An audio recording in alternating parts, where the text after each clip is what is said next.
Nigerian's Health Minister Mohammed Ali Pate has directed hospitals to focus on saving lives above all else. Hi, welcome to what's happening. These are the top 10 stories. At number 1, Nigerian's Coordinating Minister of Health and Social Welfare, Mohammed Ali Pate, has issued a directive to all hospitals in the country, urging them to prioritize saving lives over any other considerations.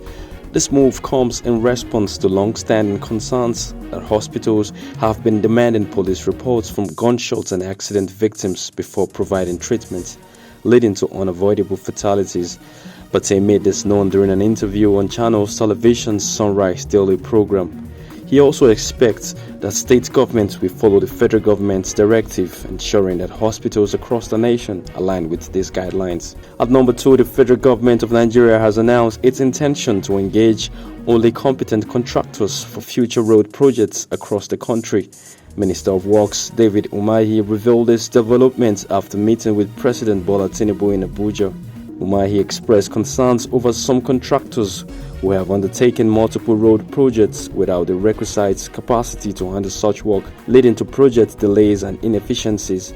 In response, the president has granted approval for contracts on various roads, including the Benin-Sapele route, 3rd Mainland Bridge rehabilitation, and the East-West road, which require urgent attention and maintenance.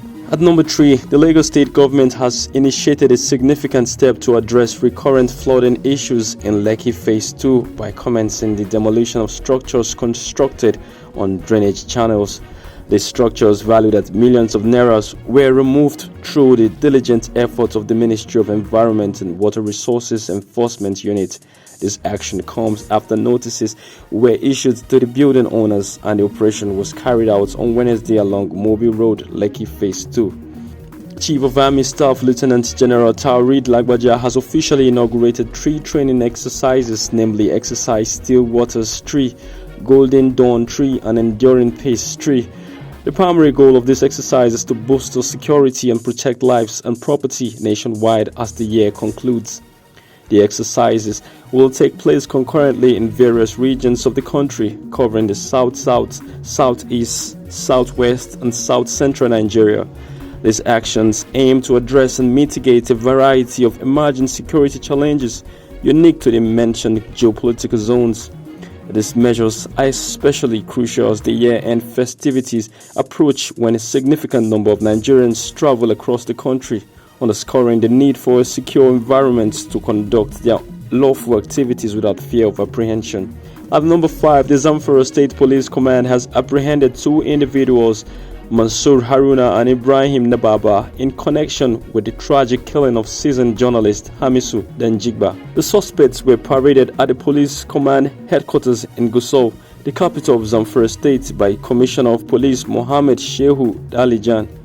The late Hamisu Denjigba, a reporter with the Voice of Nigeria, met his untimely demise allegedly at the hands of his nephew, Mansour Haruna, and a friend, Ibrahim Nababa. Commissioner Dalijan disclosed that the 2 suspects were taken into custody after the police initiated an investigation into the journalist's killing. Mansour Haruna, the primary suspect, has reportedly confessed to the police regarding the events leading up to the journalist's death, indicating that initial intent was to adopt him, but circumstances ultimately led to the fatal outcome. At number 6, the Federal Capital Territory Emergency Management Agency, Fema, has made significant progress in reducing its emergency response time from 5 to 3 minutes, an achievement aimed at diminishing casualties and safeguarding lives and properties. This achievement was shared by Mrs. Florence Wenegime, the Director of Forecasting, Response and Mitigation at Fema. The streamlined 3-minute response time is made possible by training community structures to function as the first line of response to emergencies within their respective communities. These community structures include local divers, emergency vanguards, disaster marshals, town criers, volunteers, and various groups such as youth and women's organizations. At number 7, the International Monetary Fund (IMF) has revised its economic growth projection for Nigeria in 2023, downgrading it to 2.9%, a decrease from its previous 2022 forecast of 3.3%.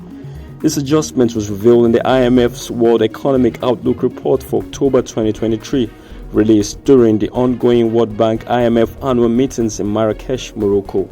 The IMF cited several factors contributing to this revision, including demonetization, high inflation, and disruptions to agricultural and hydrocarbon outputs, all of which compounded external economic challenges.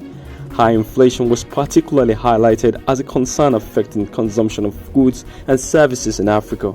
Despite the downgrade, Daniel Lee, head of the World Economic Studies Division at the IMF, expressed optimism in President Bola Ahmed Tinubu's proactive measures to mitigate the effects of the inflation crisis.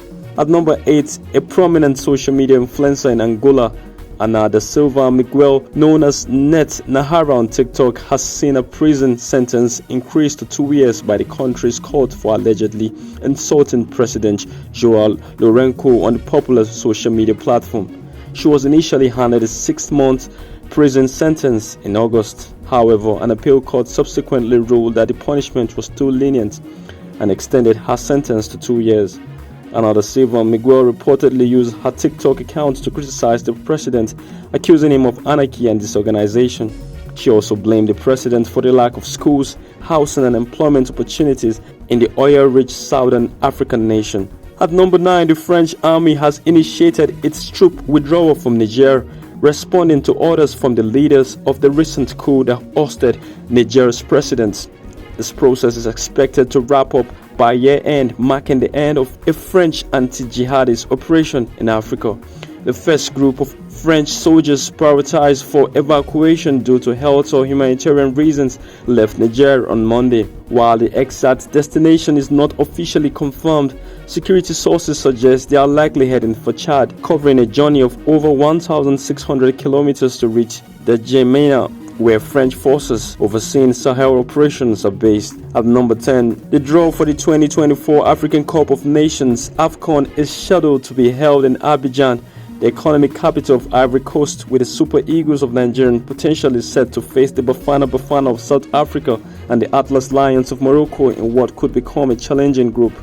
The Super Eagles, who crashed out in the group of 16 at the last AFCON in Cameroon, are among the second seeds for tomorrow's draw, while South Africa has a place among the third seeds.